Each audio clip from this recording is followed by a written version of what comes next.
সবাইকে আসসালামু আলাইকুম। প্রিয় ভাই বোনেরা কেমন আছেন? আশা করি রমাদান উপলক্ষে ভালো আছেন, আমিও ভালো আছি। এই রমাদান উপলক্ষে আপনাদের জন্য স্পেশাল একটি ভর্তা নিয়ে হাজির হয়েছি। আসলে আমার জানা নেই আপনাদের কাছে স্পেশাল হবে কিনা, তবে আমার কাছে একেবারে পারফেক্ট স্পেশাল এই ভর্তা। আর এই ভর্তার নাম কি জানেন? শুনলে তো অবাক হবেন। এই ভর্তার নাম হচ্ছে লাল সবুজের ভর্তা। শুনে তো অবাক হলেন, এ আবার কেমন ভর্তা, তাই না? তাহলে দেরি না করে আস্তে আস্তে সামনের দিকে এগিয়ে যেতে থাকুন, তাহলেই বুঝতে পারবেন। ভিডিওটি না টেনে সম্পূর্ণ দেখতে থাকুন। প্রথমেই শুরুতে নিয়ে নিলাম 3টি পাকা দেখে লাল টুকটুকে টমেটো, তারপরে হচ্ছে সবুজ রঙের কাঁচা টমেটো 3টে, মোট 6টি টমেটো নিয়েছি। এবার পানি দিয়ে ভালো করে ধুয়ে নিয়েছি। এখন মাঝখান থেকে ফালি করে নিয়েছি, সামান্য লবণ দিয়ে মেখে নিয়েছি। ফ্রাই প্যানে সরষের তেল গরম দিয়েছি, গরম হয়ে গেছে। এখন সম্পূর্ণ টমেটো ভাজতে দিয়ে দিলাম। এই যে দেখুন লাল সবুজ দেখতে মশলা কত সুন্দর লাগছে, আর ফেনা ফেনা বুদবুদ হয়েছে সরষের তেলের জন্য। এবার 2টো শুকনো মরিচ, কাঁচা মরিচ দিয়েছি, আস্ত রসুন, সামান্য পেঁয়াজ দিয়েছি।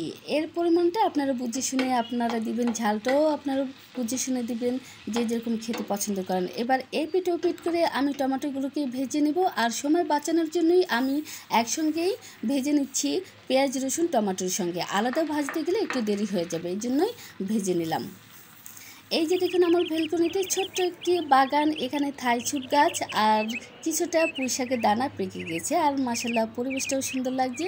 আর এই যে আমার বাগানে আমার টমেটো ভাজাগুলো নিয়ে হাজির হয়েছি, এখন আমি ভর্তা করে দেখাবো।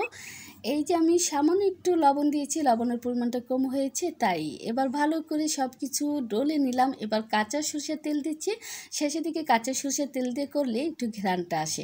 এবার এই ভর্তার সাথে আপনারা পাকা এবং কাঁচা আলাদা আলাদা করে ভর্তাটা তৈরি করতে পারেন, তবে আমি একসঙ্গে ভর্তাটা তৈরি করছি। লাল সবুজ রঙের দেখতে সুন্দর লাগছে এই জন্য, আর মাশাআল্লাহ খেতেও অসাধারণ লাগে। আর ঝাল ঝাল টক টক এই ভর্তাটা এত ভালো লাগে, যখন মুখে রুচি থাকবে না তখন আপনারা এই ভর্তাটা তৈরি করে খেতে পারবেন। দেখবেন যে কোনো কিছু খেতে ভালো লাগছে না, মাছ মাংস সবজি, তখন এই ভর্তাটা খাবেন, টক ঝাল ভালো লাগবে খেতে।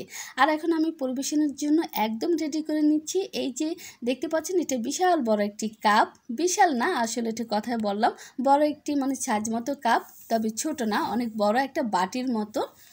যাই হোক 2টো শুকনো মরিচ দিয়ে আমি পরিবেশন করে নিচ্ছি। এটা একটা মগ বা একটা বাটির মতোই দেখতে, যাই হোক, তবে এটা একটা কাপ, বড় একটি কাপ, কাপে আমি সাজিয়ে নিয়েছি। এখন আপনারা এরকম বাসায় ট্রাই করবেন ভর্তাটা, আর খেয়ে আমাকে অবশ্যই জানাবেন। সবাই ভালো থাকবেন, সাবস্ক্রাইব করে পাশে থাকবেন। আল্লাহ হাফিজ।